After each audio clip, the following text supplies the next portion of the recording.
The surface layer of Szív Street is currently being milled as part of the ongoing construction works. In sections where high-performance machinery cannot remove the worn road surface, crews break up the asphalt using handheld tools. The renovation began a week ago and covers approximately 250 meters of this inner-city street. Following the completion of major asphalt works on neighboring Barna Street in 2024, the municipality is now modernizing Szív Street at the request of residents, with a budget of 75 million forints.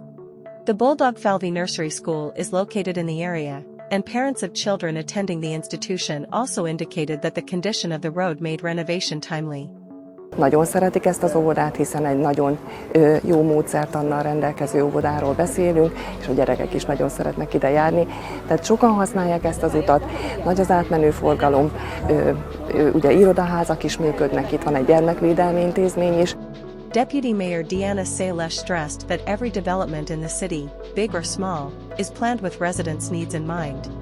Kulcskérdés az, hogy a gazdaságfejlesztésre nagy hangsúlyt fektessünk, hiszen ebből a helyi adóból tudunk mi fejleszteni, ebből tudjuk a debreceniek igényeit kielégíteni, és így tudjuk élhetőbbé tenni a várost. The municipality of Debrecen will soon carry out large-scale asphalting works across the city, with a total budget of 1 billion forints.